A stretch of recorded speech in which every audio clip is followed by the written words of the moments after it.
The transport shuttle shook as it docked with the massive space station. Taman pressed his face against the small window and stared at his new home. The Galactic Coalition Military Academy looked like a giant metal city, floating in the darkness of space. Lights blinked across its surface like stars. He had never seen anything so big in his entire life. Taman grabbed his duffel bag and the sealed metal container he had carried all the way from Earth. His hands were shaking a little, but not from fear. He was 19 years old and had survived things that would have killed most people. Growing up in the ruins of Seoul after the war had taught him how to stay alive when everything was trying to kill you. A space station full of aliens could not be worse than that. The airlock opened with a hiss. Taman stepped out into a wide corridor filled with other cadets. They were all shapes and sizes. Some had scales. Some had fur. Some looked like they were made of rock. All of them stopped and stared at him. A tall reptilian creature with green scales and sharp teeth leaned against the wall. His eyes tracked Taman like a hunter watching prey. Two of his friends stood next to him. One had 4 arms and looked like a giant insect. The other was huge and made of something that looked like gray stone. They all wore the same training uniform as Taman, but somehow they made it look more important. The reptilian one spoke in a voice that sounded like grinding rocks. His words came through the translation device in Taman's ear. The device turned alien languages into Korean automatically, but it could not hide the mockery in the tone. Look, another human. They keep sending these weak things here. Do they think we are running a charity? His friends laughed. Other cadets in the corridor looked away. Nobody wanted to get involved. Taman kept walking. He had learned long ago that responding to bullies only made things worse. Better to watch and wait and learn who your enemies were. A security guard checked his identification at the entrance. The guard was a blob-like creature with tentacles and too many eyes. He barely glanced at Taman before waving him through. When the guard scanned the metal container, he paused. What is inside? The guard asked. Family things. Memories from home. Cultural items, Taman said calmly. He had practiced this answer many times. The guard looked bored. He probably checked hundreds of bags every day. He waved Taman through without opening the container. Taman felt relief wash over him, but he did not let it show on his face. The barracks were in a section called Wing 7. Taman followed the signs through corridors that all looked the same. Metal walls, bright lights, the constant hum of machines keeping everyone alive in the vacuum of space. Finally, he found his room. It was small. A bed that folded into the wall, a desk with a computer terminal, storage lockers, a tiny bathroom, and most importantly, the desk had a large empty space underneath it. Taman had specifically requested a desk with storage space below. He had said it was for human ergonomic needs, that humans needed to stretch their legs while sitting. Nobody had questioned it. Why would they? Humans were new to the academy. Nobody knew much about what humans needed. He locked the door and set the metal container on his bed. His hands were steadier now as he entered the unlock code. The lid opened with a soft click. Inside, wrapped in blankets and still groggy from sedatives, was Sumi. The honey badger blinked up at him with small, intelligent eyes. She was bigger than when they had left Earth. The genetic enhancements the military had given her were making her grow faster than normal. Her black and white fur was thick and healthy. Her claws clicked against the metal as she stretched. Taman reached down and scratched behind her ears. He spoke to her in Korean, the language they had always used together. We made it, girl. We are here. But you have to be very quiet now. If anyone finds you, they will send us both home. Do you understand? Sumi made a soft huffing sound. She had known Taman since she was a cub. He had found her in the ruins of a military research facility when he was 15. She had been alone, starving, the last survivor of a program that had tried to create enhanced animals for warfare. He had fed her, protected her, kept her alive, and she had done the same for him more times than he could count. He set up her space under the desk, food and water bowls, a soft bed, some toys to keep her occupied. Sumi explored her new home carefully, sniffing every corner. Then she settled down and watched Taman with those sharp, clever eyes. Stay here during the day, Taman told her. I will come back when I can. Be good. The next morning came too quickly. Taman woke to an alarm that sounded like screaming. He fed Sumi and made sure she had everything she needed. Then he put on his uniform and headed to orientation. The assembly hall was enormous. Hundreds of cadets filled the seats. Taman found a spot in the back and tried not to draw attention. On the stage, a massive alien in a decorated uniform stood behind a podium. This was Commander Drax, the leader of the Academy. His voice boomed through the speakers. You are here because your worlds believe you have potential, but potential means nothing without discipline, without sacrifice, without excellence. Some of you come from species that have been in the coalition for centuries. Others are new. He paused and looked directly at the section where the few human cadets sat. Humanity has just joined us. Your species will be held to the same standards as everyone else. No exceptions, no mercy. Prove you belong here or go home. Taman saw the reptilian cadet from yesterday watching him. The alien was smirking. Clearly, he thought humans could never meet the standards. Taman looked away. Let them think what they wanted. He would show them soon enough. After orientation, Taman went to the cafeteria for lunch. The food was strange but edible. Everything was synthesized to be safe for multiple species. It tasted like nothing, but it had nutrients. He was used to worse from his years in the ruins. A young woman sat down across from him. She was human with short black hair and tired eyes. She looked like she had not slept well in days. You are the new human cadet, she said. It was not a question. I am Hana. I have been here for 2 weeks. Welcome to hell, Taman introduced himself. Hana explained that life at the Academy was hard for humans. The other species were bigger, stronger, faster. They had better technology. They had been training for space warfare for generations. Humans were seen as primitives who had barely stopped killing each other long enough to join the coalition. The worst one is Vex, that big reptilian guy. He is Krithian. His species are natural warriors. He loves making life difficult for us. Equipment goes missing. Training weapons malfunction. There was another human cadet here before me. He quit after a month. Could not take the harassment. Taman listened carefully. He was good at reading people, even alien people. Hana was scared but trying not to show it. She was tough, but this place was wearing her down. Thanks for the warning, he said. I will be careful. That night, back in his quarters, Taman let Sumi out for exercise. She had been cooped up all day and was restless. He watched the door carefully while she prowled around the small room. She was getting bigger every day. Soon this room would be too small for her. Taman thought about what Hana had said, about Vex and his friends, about the harassment, about humans being seen as weak. He looked down at Sumi, who was gnawing on a synthetic bone he had brought from Earth. On Earth, honey badgers were famous for being fearless. They fought lions. They raided beehives for honey despite being stung thousands of times. They were small, but they were absolutely vicious when threatened. And Sumi was not a normal honey badger. She was enhanced, stronger, faster, more aggressive. She was a weapon that looked like a pet.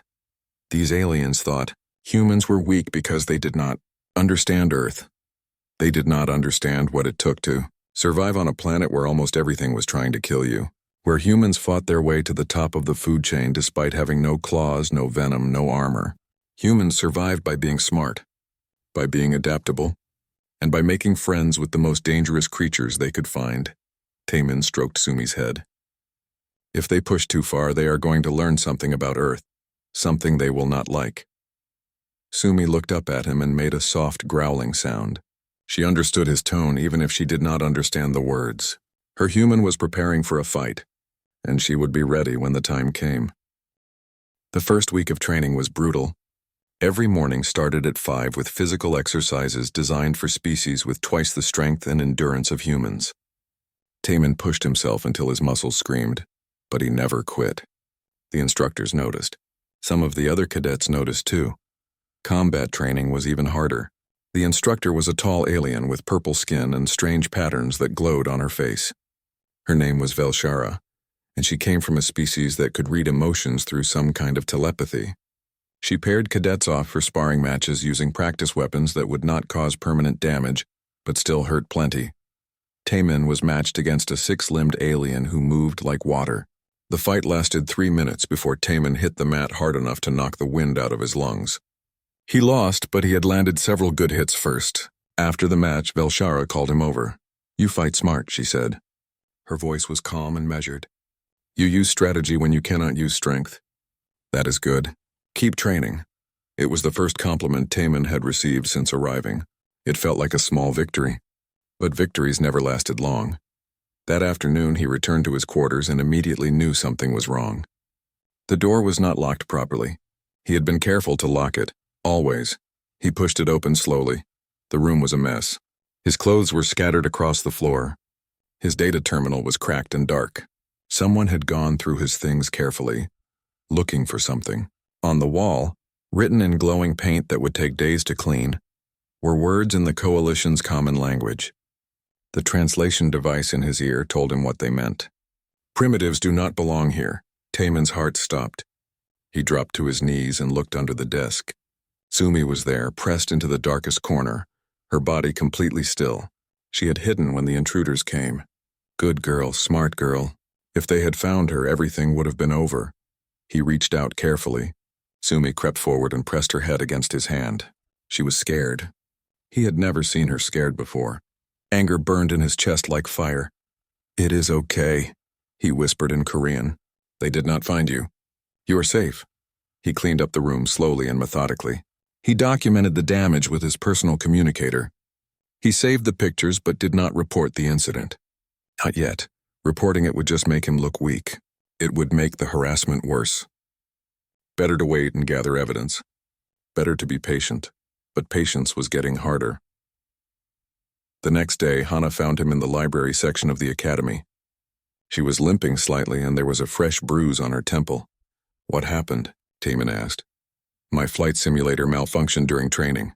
The safety systems kicked in late. Gave me a concussion." Her voice was tight with anger. Medical said it was an equipment failure. But I know better. Someone tampered with it. Taemin felt his jaw tighten. Vex? Probably. Or one of his friends. I cannot prove it, though. Nobody saw anything. Nobody ever sees anything. She sat down heavily. I want to report it officially. But without proof, it will just make us look paranoid. Then we gather proof, Taemin said quietly. We document everything. Every incident. Every witness. We build a case they cannot ignore. Hana looked at him carefully. There was something different in his eyes. Something cold and calculating. You have a plan, don't you? Not yet, but I am working on it. 3 days later, things came to a head in the cafeteria. Taemin was getting lunch when he felt a massive presence behind him. He turned just in time to see Raikesh, the stone-like alien who was friends with Vex. The huge cadet walked right into him from behind, sending Taemin's tray flying. Food splattered across the floor. The entire cafeteria went quiet. Everyone turned to watch. My apologies, human, Raikesh said in a voice like grinding boulders. I did not see you down there. You are so small. Vex appeared from nowhere, his reptilian face stretched into what might have been a smile. His friend Bora, the four-armed insectoid, moved to Taemin's other side. They had him surrounded. The 3 biggest bullies in the academy, all focused on one human cadet. Taemin bent down and started picking up his tray. His hands were steady. His breathing was calm. He had been in worse situations than this. Much worse. You should be more careful, Raikesh, Taemin said quietly. Accidents happen when you are not paying attention. Vex's eyes narrowed. Is that a threat, human? Taemin stood up with his tray. He walked to the food dispensers and filled it again. Then he walked past the 3 aliens without looking at them. But as he passed Vex, he spoke just loud enough for the Krithian to hear. On Earth we have a saying, do not poke the bear. But you would not know what that means, would you? He kept walking. Behind him he could feel Vex's anger like heat from a fire. Good. Let him be angry. Angry people made mistakes. Hana caught up with him at an empty table. Are you insane? You just provoked them. They were already provoked, Taemin said calmly. Now they will do something stupid. And when they do, we will be ready. That night, Sumi was agitated. She paced back and forth in the small space under the desk, her claws clicking on the metal floor. She could sense Taemin's tension. The bond between them was strong. She knew when he was preparing for danger. Taemin tried to exercise her after midnight when the corridors were usually empty. But a security drone came around a corner, its sensors sweeping the hallway. Taemin scooped Sumi up and ran back to his quarters, his heart pounding. That had been too close. He could not keep this up much longer. Sumi was growing too big. She needed more space, more exercise, more freedom. Keeping her locked up all day was making her aggressive. Her enhanced instincts were getting harder to control. Late that night, his terminal beeped with an incoming message. It was from an anonymous sender. When Taemin opened it, he found a video file. The video showed his room. The camera was in the corridor pointing at his door. 3 figures entered: Vex, Bora, Raikesh. The timestamp showed it was from the day his room had been vandalized. They had recorded themselves doing it. Probably as a trophy, a way to brag about harassing the weak human. But someone else had gotten hold of the recording. Another cadet, tired of Vex's bullying, had leaked it to Taman. The message included a warning in text. They are planning something bigger. Be careful. Taman watched the video 3 times. His face showed no emotion, but inside he was making calculations. Planning. The video was evidence. Good evidence, but it was not enough yet. If he reported this now, Vex and his friends would get a slap on the wrist. Maybe suspension for a few days. Then they would come back angrier than ever. No, he needed to wait for them to make a real mistake. Something that could not be ignored or explained away. Something that would get them expelled permanently. The warning said they were planning something bigger. Taman believed it. The cafeteria incident had been a test. They wanted to see how he would react. Now they knew he would not back down. That would make them bolder. More reckless. Tomorrow was the Tactical Systems lecture, a long class where cadets studied fleet formations and combat strategies. The instructor often had to leave the room to take emergency calls. It would be the perfect time for Vex to make his move. Taman looked at his equipment bag in the corner. It was designed to carry training gear, but he had modified it, added ventilation holes hidden in the design, made it slightly bigger. It would be uncomfortable for Sumi, but she could fit inside for a few hours. He made his decision. Tomorrow Sumi would come with him to class, hidden in the bag under his desk. If nothing happened, fine. Nobody would ever know. But if Vex tried something, if he and his friends attacked like the warning suggested, then Sumi would be there. Ready. Waiting. Taman sat on the floor next to Sumi and scratched her behind the ears. He spoke to her in Korean, explaining what would happen tomorrow. She could not understand all the words, but she understood his tone. Serious, determined, ready for battle. If they try to hurt me, you protect me, he said quietly. Like always. But only if they attack first. Only if there is no other choice. Do you understand? Sumi pressed her head against his chest. Her small eyes gleamed with fierce loyalty. She would die for this human. She would kill for him too. Whatever he needed, she would do. Taman did not sleep much that night. He lay in his bunk and thought about Earth, about the ruins of Seoul where he had grown up, about the day he had found Sumi in that destroyed military facility, about all the times they had saved each other's lives. The aliens at this academy thought humans were weak because they did not understand what weakness really meant. They thought strength was about muscles and claws and scales. They had never had to survive a war that killed billions. They had never had to scratch out a living in radioactive ruins. They had never been truly desperate. Humans knew what it meant to be weak, and they had learned, over thousands of years of evolution and warfare, exactly how to turn that weakness into strength, not by getting bigger or stronger, but by getting smarter, meaner, more creative. Tomorrow, Vex and his friends were going to learn that lesson, and Taman suspected they were not going to enjoy it. The morning came like it always did. Taman woke early and went through his routine, shower, breakfast. But today was different. Today he had to prepare Sumi for the most dangerous thing they had ever done together. He fed her a small meal. Not too much. He did not want her sluggish. Then he opened the modified equipment bag and showed it to her. Sumi sniffed it carefully. She did not like small spaces anymore, not after being locked in that container for the trip from Earth. But she trusted her human. Just for a few hours, Taman said in Korean. He kept his voice calm and soothing. Stay quiet. Do not make any noise. But if I need you, if someone tries to hurt me, you come out fast.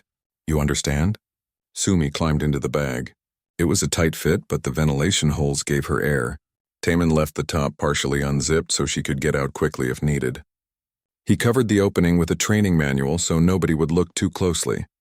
The bag was heavy on his shoulder as he walked to class. Other cadets gave him curious looks. Most of them did not carry equipment to lecture halls. But nobody stopped him or asked questions. Why would they? He was just a human, probably too weak to remember his schedule properly. Hana was waiting outside the classroom. She noticed the bag immediately. Her eyes narrowed. What is that? Study materials, Taman said. It was not exactly a lie. She looked like she wanted to ask more questions, but other cadets were filing into the room. Taman went to his usual seat in the back corner. He set the bag carefully under his desk and unzipped it a bit more. Through the opening, he could see Sumi's small, bright eyes watching him. Instructor Velshara began the lesson.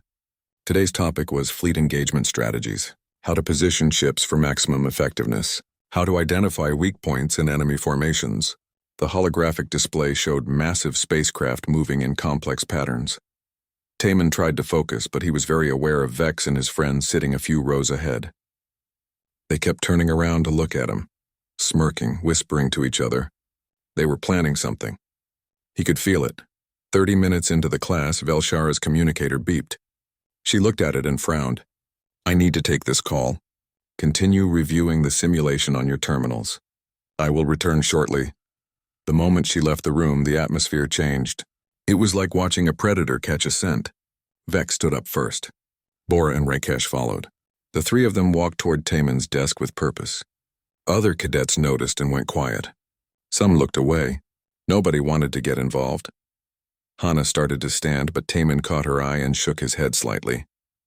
She hesitated, then sat back down. Her hand was on her communicator, ready to call for help. Vex reached Taman's desk and leaned over it. His clawed hands clicked against the surface. His reptilian face was very close now, and Taman could smell his breath. It smelled like meat and something chemical. You have been very quiet lately, human, Vex said. His voice was soft but dangerous. We thought you might need a reminder. A reminder of where you stand in this academy. Taman did not look up from his terminal. He kept his hand steady on the controls. I am just here to learn, same as everyone else. Vex's hand slammed down on the desk. The crack was loud in the quiet room. Look at me when I'm speaking to you, primitive. Taman slowly looked up. His face showed nothing.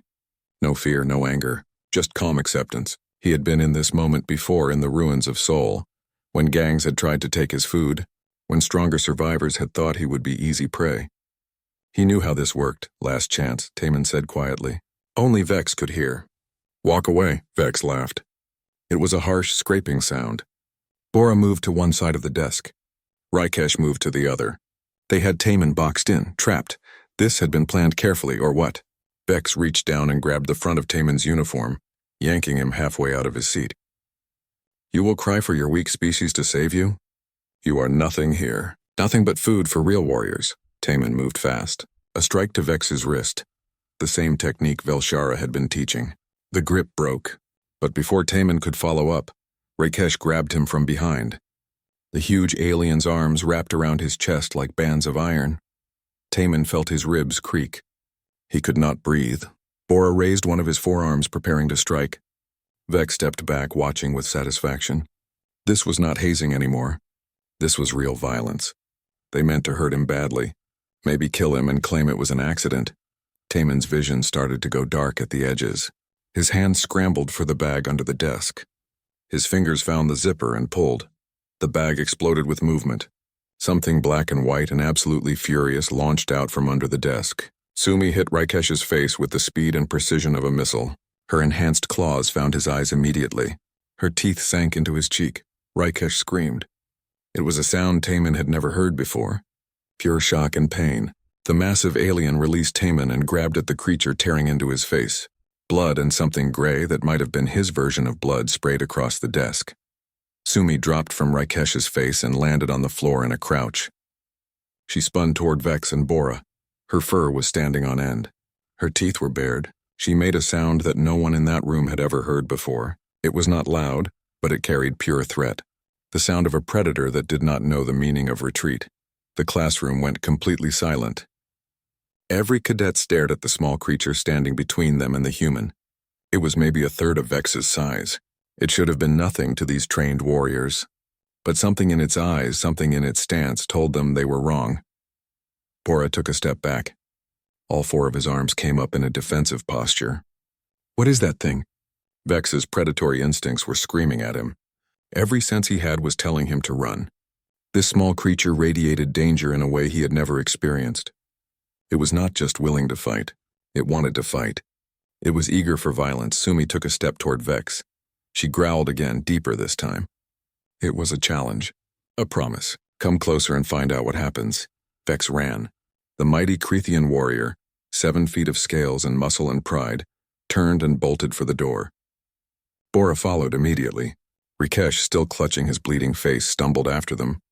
Other cadets scrambled to get out of their way. Sumi started to chase them, her claws clicking rapidly on the floor. Taemin called out in Korean. A single word. A command she had known since she was a cub. "Stop." She stopped instantly. Her muscles were still tense, ready to spring, but she obeyed. She always obeyed her human. After a moment, she turned and trotted back to Taemin. She sat at his feet and looked up at him, waiting for her next command. Taemin bent down and scooped her up. She was warm and solid in his arms.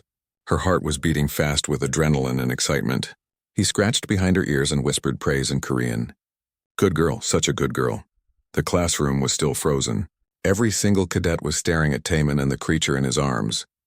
Sumi looked harmless now, almost cute, but they had all seen what she could do.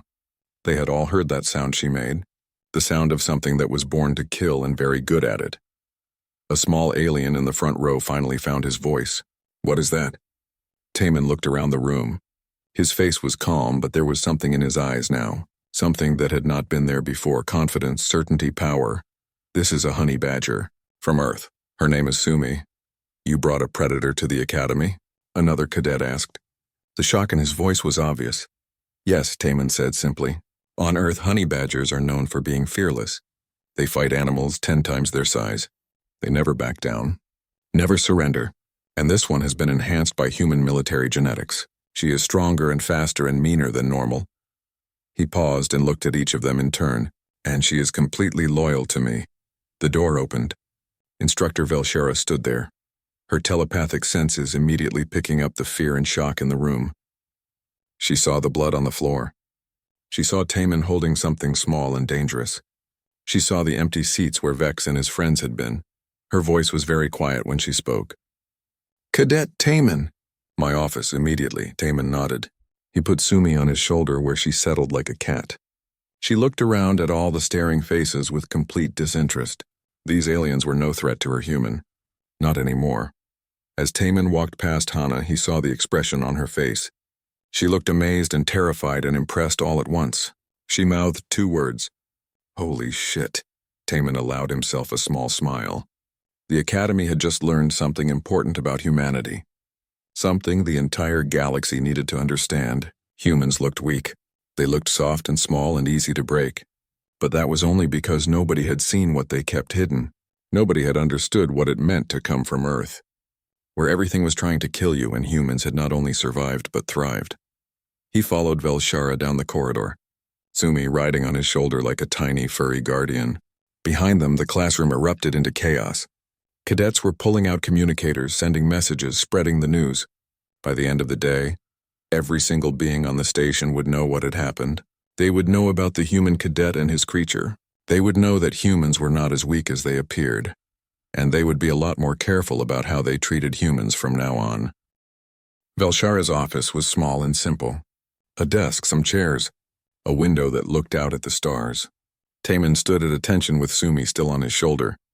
The honey badger was calm now, grooming her claws with her teeth like she had not just terrorized 3 of the Academy's toughest cadets. The instructor stood with her back to him, looking out the window.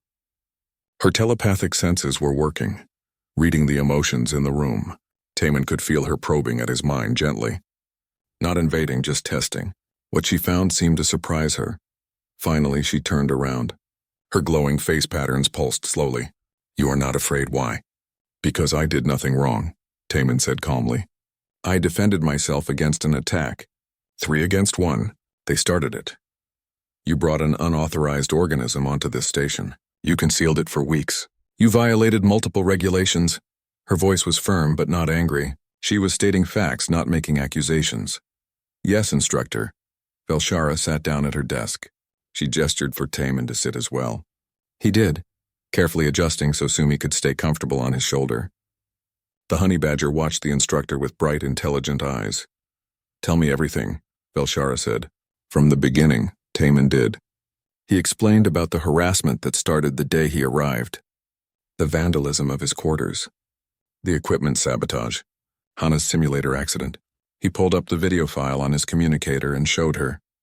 The footage of Vex and his friends destroying his room was clear and damning. He explained about Sumi, how he had found her as a cub in the ruins of a military research facility in Seoul, how she had been part of an enhanced animal program that was shut down when the war ended, how she had saved his life more times than he could count when he was surviving alone in the ruins.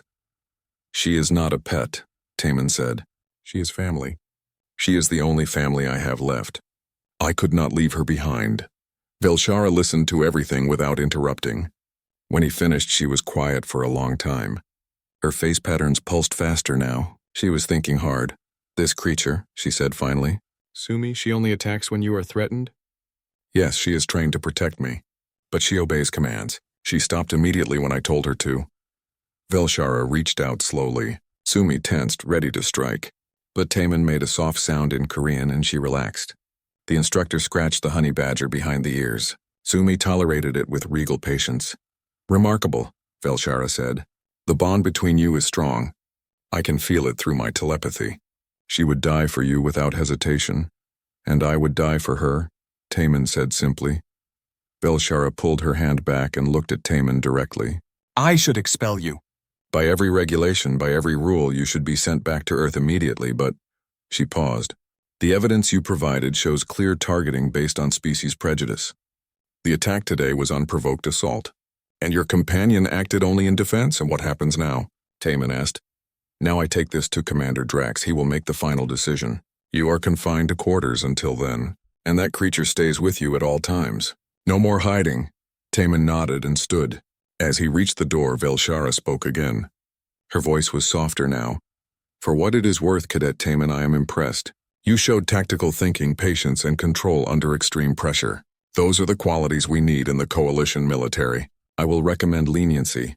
Thank you, instructor. Back in his quarters, Taman let Sumi down from his shoulder. She immediately started exploring the room like she had been stuck in a cage for years instead of a few hours. He prepared food for her while his mind raced through possibilities. Expulsion. Criminal charges. Deportation back to Earth. All were possible. A knock at his door made him freeze. When he opened it, Hana practically burst into the room. She stared at Sumi, who was calmly eating her meal. You have been hiding a honey badger in your quarters, Hana said. It was not a question. Her voice was somewhere between amazed and hysterical. An enhanced military honey badger. That you smuggled from Earth.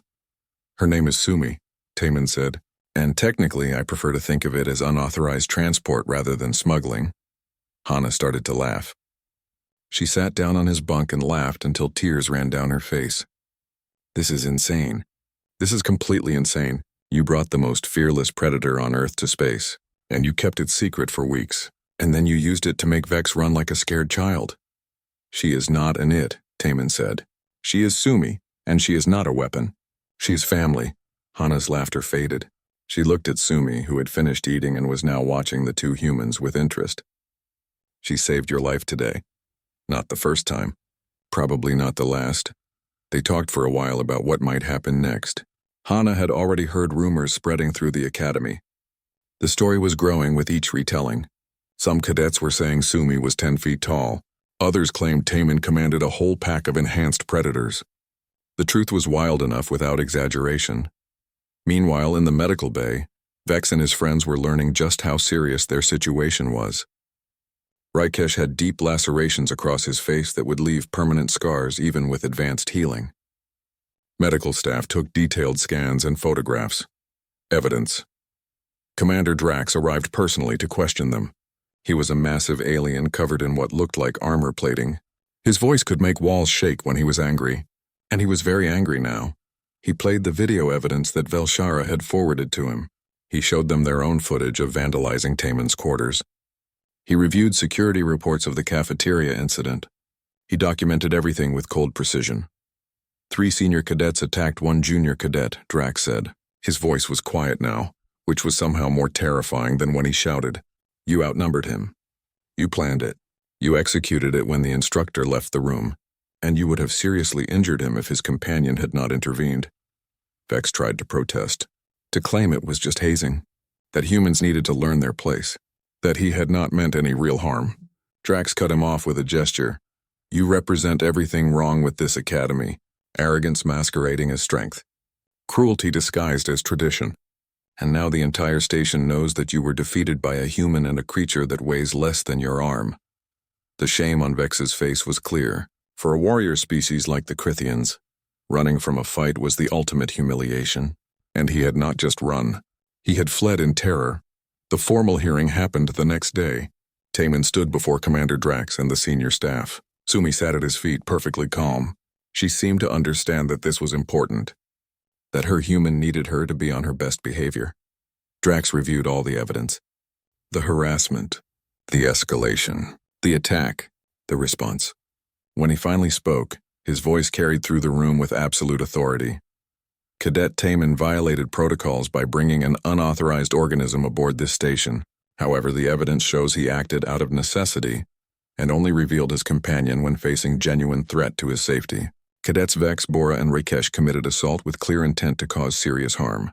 They showed premeditation, coordination, and abuse of their position as senior cadets. He paused, looking at each of them in turn. The tension in the room was thick enough to cut. Cadets Vex, Bora, and Rakesh are expelled from the academy effective immediately. Cadet Taman will receive a formal reprimand for the smuggling violation, but no expulsion. His companion will be officially registered as a service animal for emotional support and personal security. She will be permitted to remain under strict conditions. Vex's roar of outrage was cut off by security. The three aliens were escorted out, their military careers over before they had even begun. Taman stood very still, hardly believing what he had heard. After the others left, Drax called Taman over privately. The massive commander looked down at the human cadet and his small companion. "You know what you have done, do you not?" Drax asked. "Defended myself, sir. You showed the entire academy what humans are capable of. You demonstrated that your species may be physically weaker, but you compensate with intelligence, adaptability, and apparently, an ability to form bonds with extremely dangerous creatures. That is exactly the kind of thinking the Coalition needs." Taman felt a weight lift from his shoulders. Not just relief, but validation. For the first time since arriving, he felt like he might actually belong here. "Thank you, Commander. Do not thank me yet. Use this wisely. You have earned respect, but respect must be maintained. Show them that humans deserve their place in the stars. Show them what Earth has to offer." As Taman left the hearing room, he found a crowd waiting outside. Dozens of cadets all watching him with new eyes, not with mockery or contempt, with curiosity, with caution. With respect, Hana was there too, grinning. She fell into step beside him as they walked back to the barracks. Other cadets moved out of their way. Some nodded in greeting. One even saluted. "You are famous now," Hana said. "Everyone wants to know about Earth, about its predators, about what else humans might be hiding." Taman looked down at Sumi, who was trotting beside him like she owned the whole station. In a way, maybe she did now. She had certainly claimed her territory. "Good," Taman said. "Let them wonder. Let them learn. Earth has a lot to teach the galaxy, and we are just getting started." Life at the academy changed overnight. Taman woke up the morning after the hearing to find a message from the administration. His schedule had been modified. He was now permitted to bring Sumi to most classes, as long as she remained under control. Several instructors had specifically requested that she attend their lectures so they could study her behavior. Taman walked through the corridors with Sumi at his side, and cadets moved out of their way. Some stared openly, others whispered to each other, but nobody laughed anymore. Nobody made jokes about weak humans. The small creature padding alongside Taman had changed everything. In combat training, Velshara called Taman forward. She wanted him to demonstrate Earth fighting techniques. He showed the class basic moves from various martial arts. Strikes designed to disable rather than overpower. Techniques that used an opponent's strength against them. Ways to win fights when you were smaller and weaker than your enemy. The alien cadets watched with fascination. These were concepts they had never considered. Their species relied on natural advantages like size or venom or armor. They had never needed to think about fighting smart instead of fighting strong. But humans had been forced to develop these skills over thousands of years of warfare and survival. After class, a group of cadets approached Taman nervously. They wanted to know more about Earth, about its predators, about how humans had survived on such a dangerous planet. Taman found himself telling stories about tigers and crocodiles and venomous snakes, about great white sharks and grizzly bears, about all the things that wanted to eat humans and how humans had not only survived, but thrived. One cadet, a crystalline being whose name translated to something like brightness, asked the question everyone was thinking. "How did your species become dominant with so many threats?" Taman smiled. "Because we are adaptable. We learned from every predator we faced. We studied them, we copied their tactics, and when we could not beat them with strength, we beat them with tools and teamwork and patience. Humans are pursuit predators. We do not give up. We just keep coming until we win or we die." The cadets looked at each other with new understanding. Suddenly, humans did not seem weak anymore. They seemed terrifying in a completely different way. Hana found Taman in the training gym later that day. She was excited about something. "The administration is creating a new course about Earth biology and military tactics. They want us to help teach it. Can you believe that? 2 weeks ago, they treated us like we did not belong here. Now they want to learn from us." Taman was not surprised. Commander Drax had been clear about using this situation wisely. The Coalition was starting to understand that humanity brought something unique to the galaxy, not superior technology or physical power, but creative thinking and brutal adaptability. That evening, more human cadets arrived at the academy, 6 of them fresh from Earth. They had heard about what happened with Vex and Sumi. The story had spread all the way back to Earth, and now more humans wanted to join the Coalition military. They wanted to prove that humanity deserved its place among the stars. Taman and Hana met with the new arrivals. They explained what life was like at the academy. They warned about the challenges and the prejudice that still existed. But they also told them about the changes that were happening, about how attitudes were shifting, about opportunities that were opening up. One of the new cadets, a young man named Minho, asked to meet Sumi. Taman brought her out, and the honey badger inspected the newcomers carefully. She sniffed each of them, deciding if they were threats or friends. Eventually, she seemed satisfied that these humans were acceptable. She sat down and started grooming herself, which Taman had learned was her way of showing she was comfortable. "She is smaller than I expected," Minho said. The stories made her sound like a monster. "She is small," Taman agreed, "but size does not matter when you have no fear. Honey badgers evolved to fight anything. Lions, hyenas, venomous snakes. They just do not care about danger. They see a threat, and they attack. That is what makes them so effective." News of the incident had also reached the Coalition's military command. High-ranking officers started visiting the academy to observe training and ask questions about humanity's capabilities. They wanted to know if Taman's success was a fluke or if all humans possessed these qualities. Commander Drax organized a special demonstration. He wanted Taman to participate in a combat trial against one of the academy's top cadets, not as punishment, but as a showcase. A way to prove that what happened with Vex was not luck. The opponent was a senior cadet named Thex. He was Crithian like Vex, but much more skilled and disciplined. He had won every trial he had ever competed in. He was not cruel or prejudiced. He simply wanted to test himself against the human who had caused so much talk. Taman accepted the challenge. This would be different from the attack in the classroom. This was official, regulated combat. Sumi would not be allowed to participate.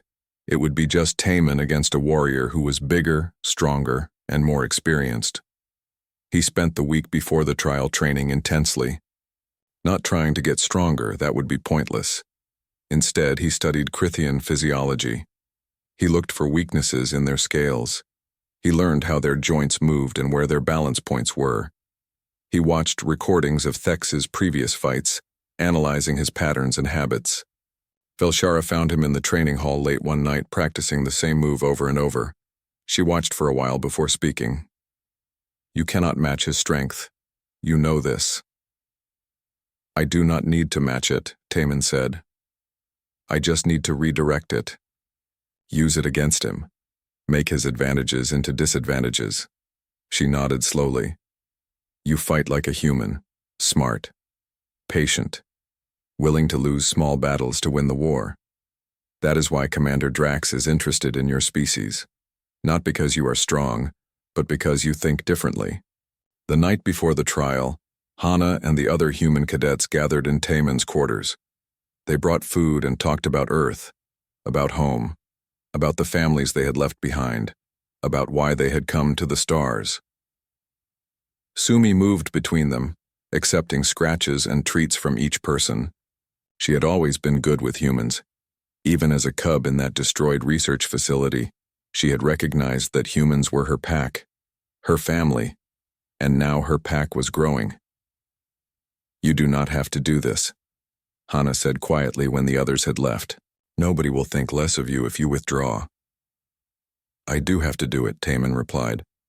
"Not for me, for everyone who comes after us, for every human who will join the coalition. We need to show them what we can do. Really do. Not just with surprise attacks or special circumstances. We need to prove we belong here." The morning of the trial, Taemin woke early. He fed Sumi and spent time with her, speaking in Korean and scratching behind her ears. She would not be with him in the arena. For the first time since the attack, they would be separated during danger. She did not like it. She paced and whined, her instincts telling her that her human needed protection. "I will be okay," Taemin told her. "This is different. This is not an ambush. This is a fair fight with rules and safety measures. Watch from the stands. I will make you proud." The combat arena was packed. It seemed like every cadet and instructor in the academy had come to watch. Taemin entered wearing light training armor. Across from him, Thex stood in heavier armor, his scales gleaming under the lights.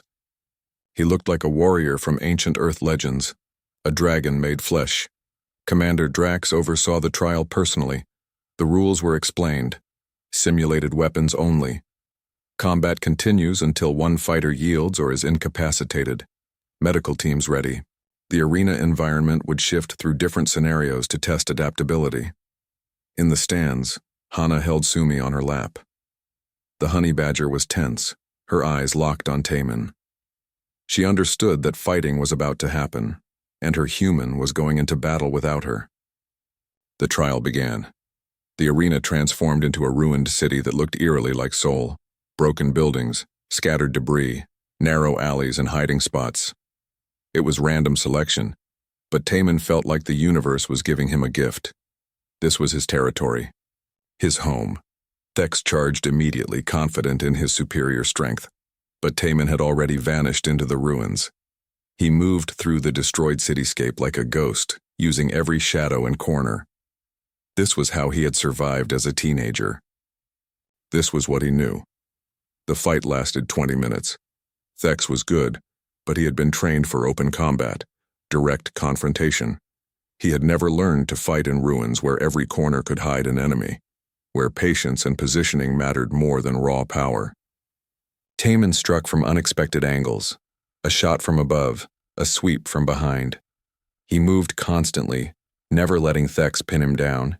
He used the environment like a weapon, falling debris, unstable floors, blind corners. Everything the ruins offered became part of his strategy.